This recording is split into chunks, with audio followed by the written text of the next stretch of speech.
For number 1, if I want to solve this, since you have a fraction equal to a fraction, it's called a proportion, all we do to solve it, it's actually really simple. You just cross multiply.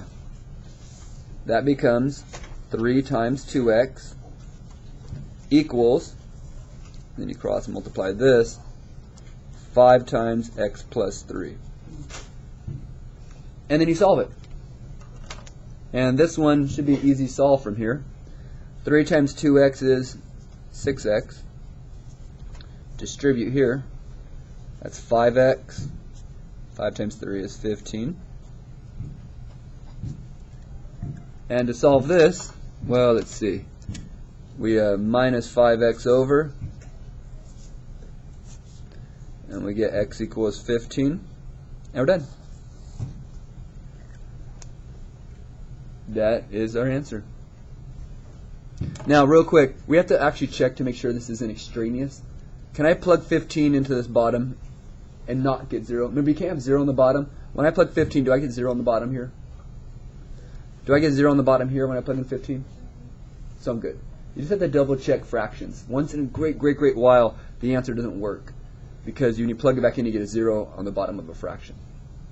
Which two values wouldn't work here? -3 would not work, and 0 would not work. But that's not your answer, so you don't have to worry about it. For number 2, if I want to do number 2, and I want to solve this, I could make this left side a proportion, a fraction, so that I could cross multiply. But there's something a lot easier. If you simply find your LCD, lowest common denominator, and multiply everything by it, all your fractions would disappear. So here's how I find my LCD. You basically want to find one thing that all 3 of these go into. So let's take the first one, 2 times x. Go to the second guy. Does he have anything new? We took 2x. Does x go into 2x? Yeah, so do I need another x? No. This already goes into what we have. Now, does 6 go into 2? No. But is there a 2 in 6? So what do I need to change this to so that 6 goes into it? Can I multiply this also by an extra 3? Now, would that be 6? Would this now be a 6x? So this is 6x. Does this go into 6x? Do all 3 of these go into 6x? Yes. So again, you just take the first one and you look at each one and think if it goes into it, or what you need to do to this so that it does go into it. What do you need to multiply it by? Anyways, here's your LCD. We're going to take 6x now, and for some people they like to put it over 1 because it makes sense, 6x over 1, and we're just going to multiply everything by it. And again, when I say multiply everything by it, I'm saying multiply both sides. It's just easier to do it once instead of multiple times.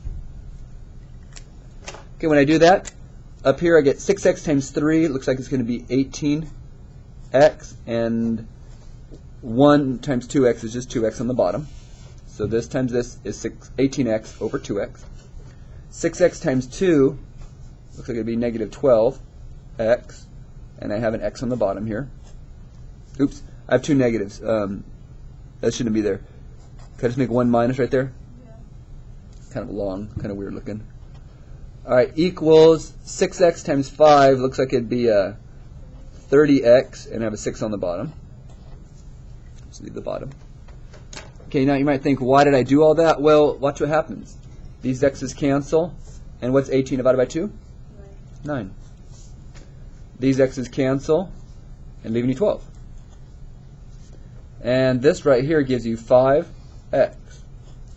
Is that a real easy problem to solve now? All the fractions are gone. Simple, easy thing to do. What do we do? Well, combine these. It looks like negative 3.